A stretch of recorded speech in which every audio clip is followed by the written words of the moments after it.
Nesse vídeo aqui, eu vou mostrar para vocês quais são os assuntos mais cobrados em cada uma das matérias do concurso do TJ São Paulo. Vai ser um vídeo sem enrolação, objetivo. Não é aquele vídeo de 2 horas fazendo análise de edital, não. Eu sei o que realmente importa é que você saiba quais são os temas mais cobrados em cada uma das matérias. Ivan, por que é importante saber o que mais cai no TJ São Paulo? Porque esse é um concurso que tem padrão. Historicamente, o edital do TJ São Paulo é idêntico. O concurso de 2017, de 2021, os dois que a gente teve em 2023, o edital foi idêntico em todos os anos, principalmente no conteúdo programático, ou seja, naquilo que cai do concurso. E, inclusive, a banca é a mesma, é a banca VUNESP. Concursos que a gente tem diferentes bancas em diferentes edições, esse vídeo aqui que eu tô gravando para vocês não serviria para nada. Por exemplo, um ano é FGV, outro ano é a CESP, outro ano é a FCC, depois VUNESP. Então eu não tenho padrão, diferente do que acontece no TJ São Paulo. Como o edital é sempre o mesmo e a banca sempre a mesma, esse vídeo aqui se torna fundamental. Exatamente por isso que eu resolvi gravar. Então, ó, não esquece, já clica no like e clica no botão inscrever-se se esse conteúdo aqui for útil para você. Então vamos lá,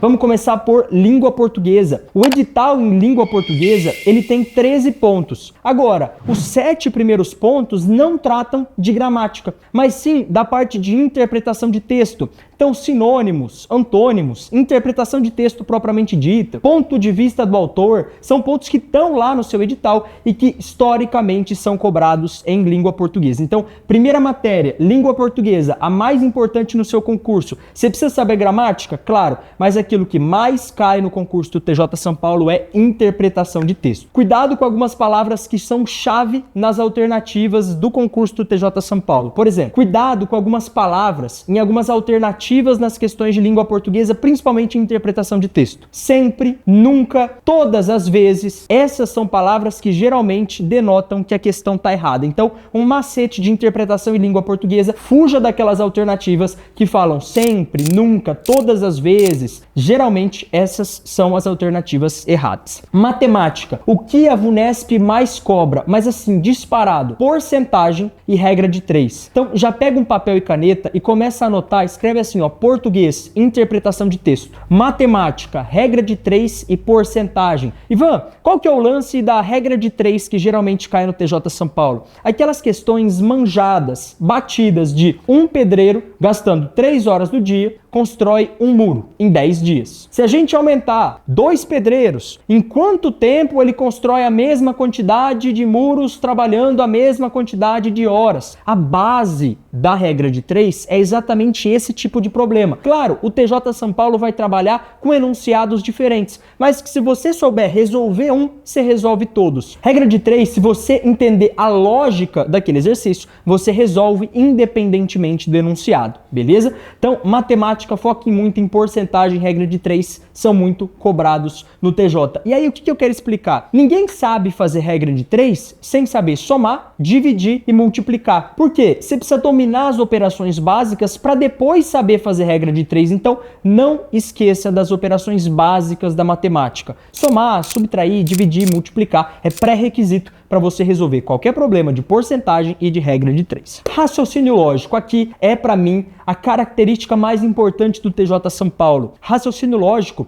tem um edital um pouco mais extenso, vocês vão perceber que não está dividido em tópico, como está português e matemática, mas sim está um texto corrido que a VUNESP te fala o que você tem que saber de raciocínio lógico. E, basicamente, cai nessa prova do TJ sequência lógica e proposição lógica. Eu vou te dar um exemplo. O que é sequência lógica? O problema vai trazer assim, ó. Número 1 é um triângulo, número 2 uma bolinha, número 3 um quadrado. Qual é a figura geométrica do número 54? E aí todas as questões do TJ São Paulo sobre sequências lógicas são, na raiz, iguais. Se você souber resolver uma, você resolve todas. Só vai mudar o enunciado. Então, ao invés de ser figura geométrica, ele vai colocar fruta. Número 1 é uma maçã, número 2 uma banana, número 3 uma manga. Qual a fruta do número 104? Ou um outro exemplo, tinta. Número 1 é azul, número 2 amarelo, número 3 vermelho. Qual a cor do número 32? Então, percebe que é sempre sobre sequência lógica, o que muda é um detalhe do enunciado. Se vai trabalhar com fruta, com cor ou com figura geométrica.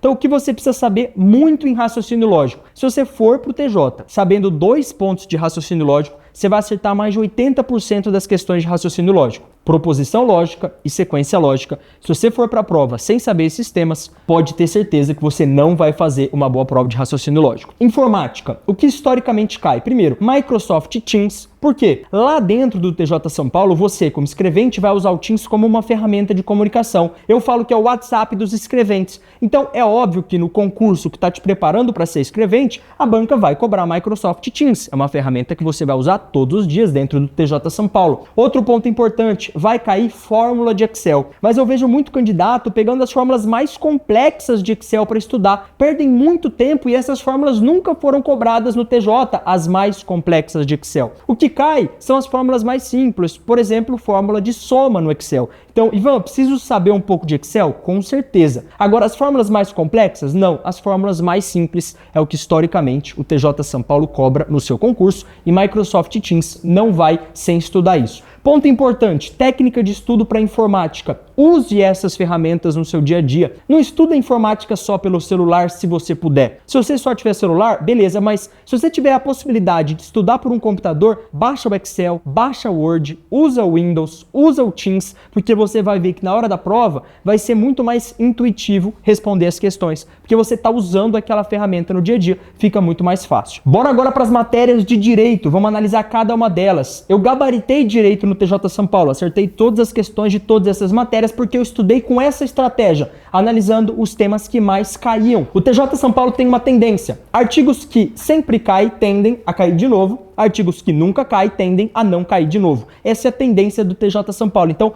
como é que eu acertei todas essas questões? Entendendo o que mais caía. Direito penal, todo mundo vai seco em crimes contra a administração pública, que são os crimes que saem na mídia, corrupção, a galera acha que só vai cair isso. Mas o TJ vem pesando a mão em crimes contra a fé pública, que são crimes que as pessoas não conhecem muito bem, falsificação de documento público. A galera não conhece muito esse crime, diferente da corrupção que está no jornal toda hora. Então o TJ está tentando pegar a galera no contrapé, na contramão, cobrando crimes contra a fé pública. Então não esqueça de estudar esses crimes. Processo civil e processo penal, o que você precisa saber? Dois temas, impedimento e suspeição. Eu já vou te explicar como é que o TJ cobra isso. Mistura a hipótese de impedimento com a hipótese de suspeição. Então a questão vai estar lá, mostrar um casinho de um juiz, e aí vai estar lá, o juiz deve ser considerado impedido se. Aí, nas alternativas, vão ter 4 hipóteses de suspeição e uma hipótese de impedimento, que vai ser a resposta certa. Então, como é que a banca VUNESP cobra em processo penal e processo civil? Impedimento e suspeição, que são os temas que mais caem. Mistura duas hipóteses. Então você precisa saber o que é impedimento e o que é suspeição para você acertar essas questões. O que eu sugiro que você faça? Uma tabela.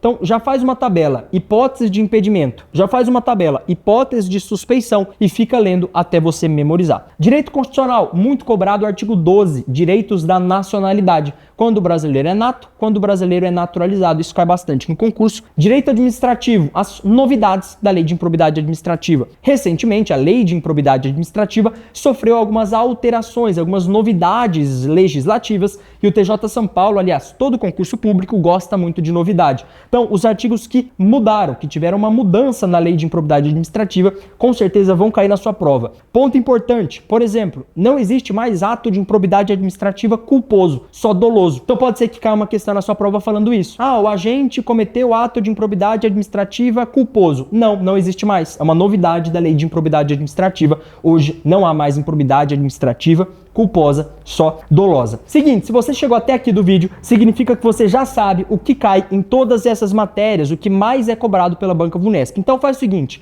deixa aqui nos comentários em qual dessas matérias você tem mais dificuldade, que eu vou gravar um vídeo específico te ajudando nessa matéria. Então coloca nos comentários qual das matérias você tem mais dificuldade, que eu vou te ajudar especificamente nela. Bora lá para fechar, normas da corregedoria. A banca VUNESP cobra muito prazo. Nessa lei aqui, nas normas da corregedoria, a gente tem alguns prazos e alguns números que você precisa saber. Então, foque nos prazos e nos números que aparecem em normas da corregedoria e atualidades, qual que é o lance? O edital fala que vão ser cobradas atualidades, fatos, informações a partir do primeiro semestre de 2024. Então, não estude nada de 2023, 2022, 2021, isso não vai cair na sua prova. Outro ponto importante que eu preciso destacar, não adianta estudar atualidades de setembro, por exemplo, porque a sua prova é no dia 8 de setembro, mas a Banca Vunesp precisa elaborar a questão, revisar a questão, imprimir as provas, precisa distribuir as provas para o local de prova, então demora muito esse processo. Não dá tempo do examinador pegar um fato que aconteceu dia 1º de setembro para a prova ser aplicada dia 8 de setembro, entendeu? Então vai cair basicamente atualidades de janeiro